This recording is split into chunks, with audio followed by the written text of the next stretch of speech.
வணக்கம். மாலை முரசு செய்திகளை விரிவாக பார்ப்பதற்கு முன்பாக முதல் தலைப்புச் செய்திகளை பார்க்கலாம். சென்னை கோபாலபுரம் கத்தீட்ரல் சாலையில் 25 கோடி ரூபாய் மதிப்பீட்டில் அமைக்கப்பட்ட கலைஞர் நூற்றாண்டு பூங்கா முதலமைச்சர் மு க ஸ்டாலின் இன்று திறந்து வைக்கிறார்.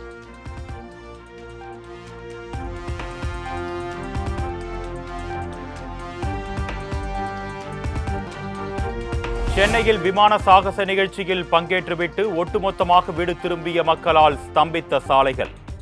பிரதான சாலைகளில் ஏற்பட்ட போக்குவரத்து நெரிசல் படிப்படியாக சீரானது.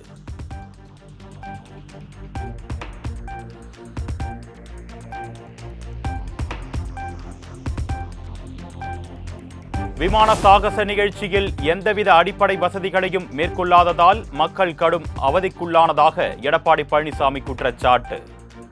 முறையான பாதுகாப்பு கொடுக்க தவறியதாக திமுக அரசுக்கு கடும் கண்டனம்.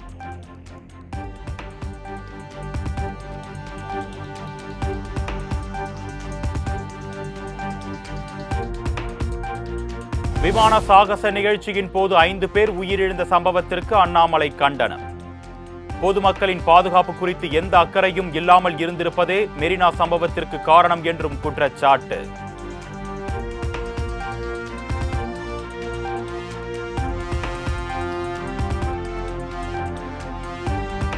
நாட்டை பாதுகாக்கும் விமானப்படை நிகழ்ச்சியை பார்க்க வந்த மக்களை கூட பாதுகாக்க முடியாத திமுக அரசு என தமிழிசை சவுந்தரராஜன் சாடல்.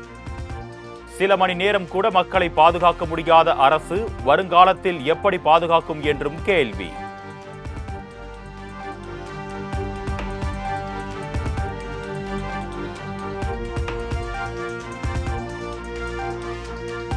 சென்னையில் நடைபெற்ற விமானப்படை சாகச நிகழ்ச்சிக்கு தமிழ்நாடு அரசின் நிர்வாக ரீதியில் முழு ஒத்துழைப்பு வழங்கப்பட்டது. விமானப்படை கோரியதற்கு மேலாகவே அனைத்து வசதிகளையும் தமிழ்நாடு அரசு செய்து கொடுத்தது என்று அமைச்சர் மா சுப்பிரமணியன் விளக்கம்.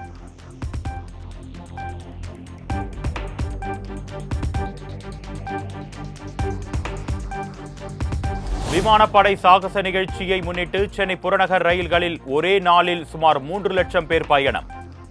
தெற்கு ரயில்வே தகவல்.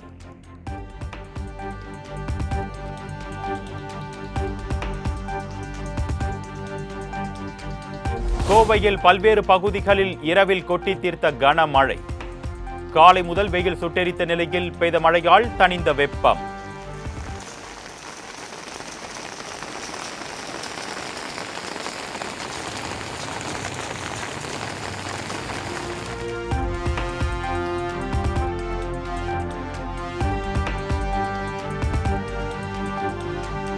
விழுப்புரம் மாவட்டத்தில் கடந்த சில தினங்களாக கொட்டி தீர்த்த கனமழை. நூற்றுக்கணக்கான ஏக்கர் பரப்பளவில் பயிரிடப்பட்டிருந்த நெற்பயிர்கள் நீரில் மூழ்கி சேதம்.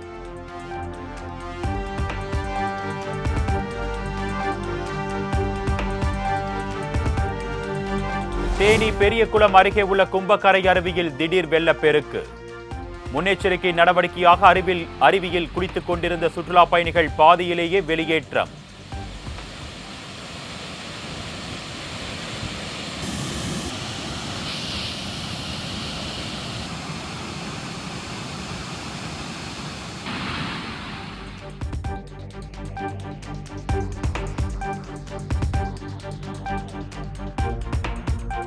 நீலகிரி, கோவை, தென்காசி, நெல்லை, விருதுநகர், கன்னியாகுமரி உள்ளிட்ட 15 மாவட்டங்களில் இன்று கனமழைக்கு வாய்ப்பு. சென்னை வானிலை ஆய்வு மையம் கணிப்பு.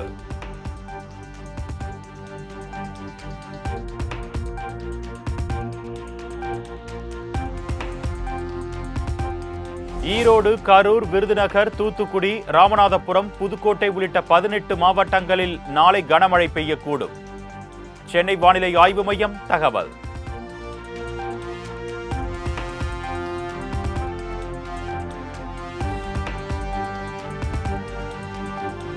தமிழ்நாடு மற்றும் புதுச்சேரியின் பல்வேறு பகுதிகளில் வரும் 11ஆம் தேதி வரை கனமழைக்கு வாய்ப்பு. 12ஆம் தேதி மிதமான மழை பெய்யக்கூடும் என்றும் சென்னை வானிலை ஆய்வு மையம் அறிவிப்பு.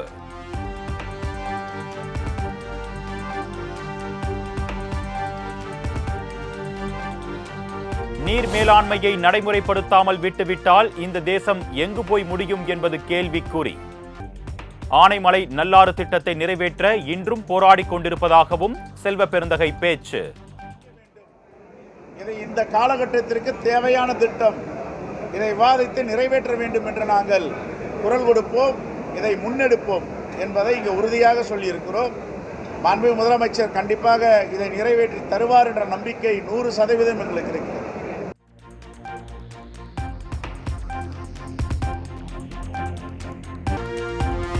தமிழ்நாட்டில் காலாண்டு தேர்வு விடுமுறை முடிந்து இன்று மீண்டும் பள்ளிகள் திறப்பு. வகுப்பறைகள் பள்ளி வளாகம் முழுவதும் தூய்மை செய்யப்பட்டு தயார் நிலை.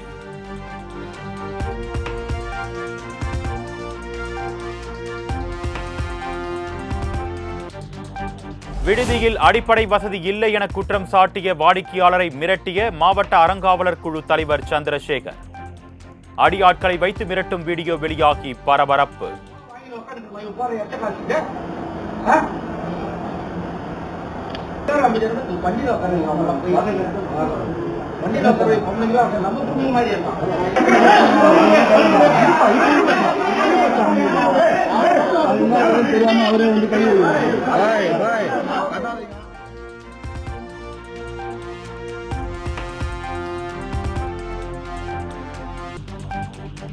திருவண்ணாமலை மாவட்டம் செங்கத்தில் நகை கடனை புதுப்பிக்க விடுமுறை தினத்தில் வாடிக்கையாளர்களை வங்கிக்கு அழைத்த ஊழியர்களை வெளியேற்றி வங்கிக்கு பூட்டு போட்டு காவல்துறையினர் நடவடிக்கை.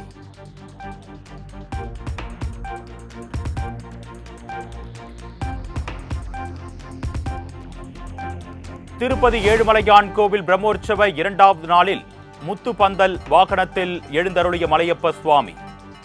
பாகாசுர வத அலங்காரத்தில் மாட வீதிகளில் வீதி உலா வந்த சுவாமியை பல்லாயிரக்கணக்கான பக்தர்கள் தரிசனம்.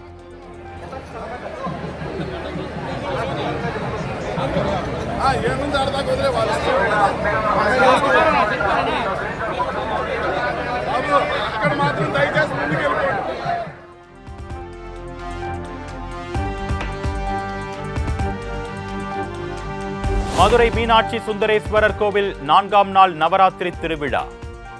விறகு விற்ற லீலை அலங்காரத்தில் எழுந்தருளி பக்தர்களுக்கு அருள்பாலித்த மீனாட்சி அம்மன்.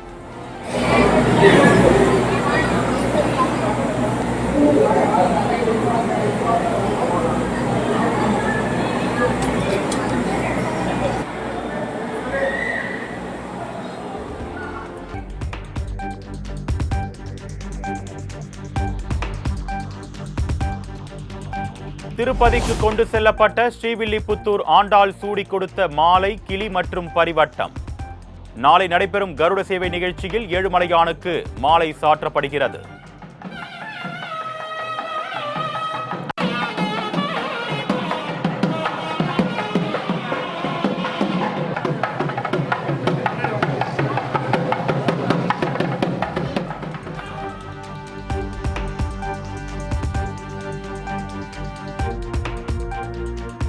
தூத்துக்குடியில் தசரா பண்டிகையை முன்னிட்டு காளி வேடம் அணிந்த பக்தர்கள் ஊர்வலம்.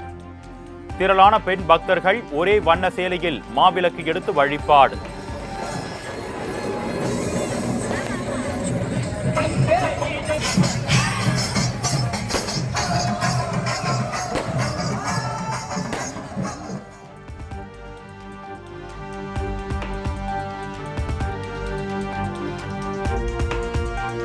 வேலூர் அருகே 1000 நெய் விளக்கேற்றி புரட்டாசி 3ஆம் சனிக்கிழமை விரதம் முடிக்கும் கிராம மக்கள். 200 ஆண்டுகளாக தொடரும் விரத பூஜை அதிசயம்.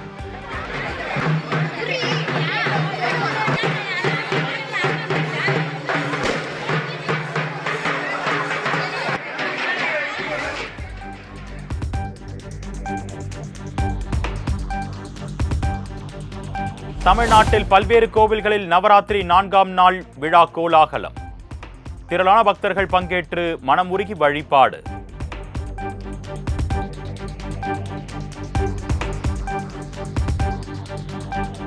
ராமநாதபுரம் சேதுபதி மன்னர் அரண்மனையில் நவராத்திரி திருவிழா கோலாகலம்.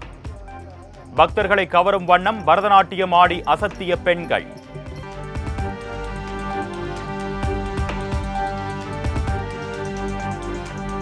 காரைக்காலில் உச்சத்தை தொட்டுள்ள பார்வதீஸ்வரர் கோவில் நில மோசடி விவகாரம். போலி ஆவணங்களை தயார் செய்து விற்பனை செய்த வழக்கில் பத்திர எழுத்தாளர் கார்த்தி அதிரடி கைது.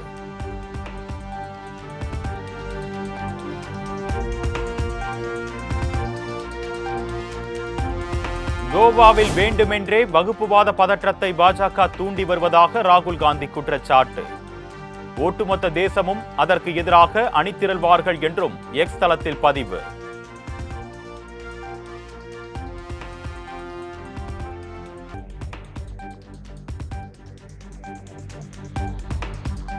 அரசுமுறை பயணமாக டெல்லி வந்த மாலத்தீவு அதிபர் முகமது முய்சுவுடன் மத்திய வெளியுறவுத்துறை அமைச்சர் ஜெய்சங்கர் சந்திப்பு. பிரதமர் மோடியுடன் அவர் நடத்தவிருக்கும் பேச்சுவார்த்தை நமது நட்புறவுக்கு புது உத்வேகம் அளிக்கும் என்றும் எக்ஸ் தளத்தில் பதிவு.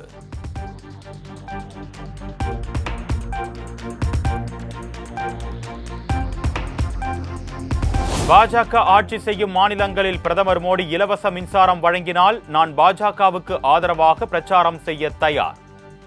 டெல்லி முன்னாள் முதலமைச்சர் அரவிந்த் கெஜ்ரிவால் அதிரடி.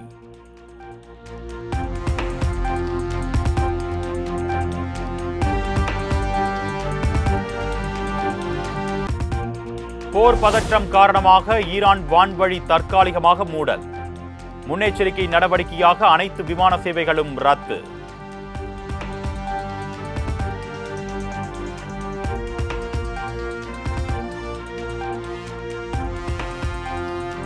வங்கதேச அணிக்கு எதிரான முதலாவது T20 கிரிக்கெட் போட்டியில் இந்தியா அபார வெற்றி. 11.5 ஓவர்களில் இலக்கை எட்டிப்பிடித்து அசத்தல்.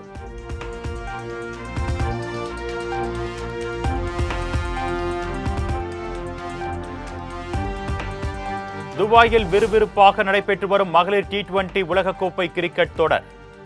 லீக் போட்டியில் பாகிஸ்தானை 6 விக்கெட் வித்தியாசத்தில் வீழ்த்தியது இந்திய அணி.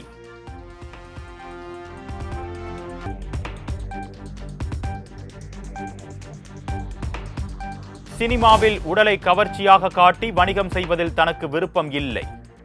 ஃபேஷன் என்ற பெயரில் கவர்ச்சியாக உடலை காட்டக்கூடாது என்பதில் உறுதியாக இருப்பதாகவும் நடிகை பிரியா பவானி சங்கர் ஓபன் டாக்.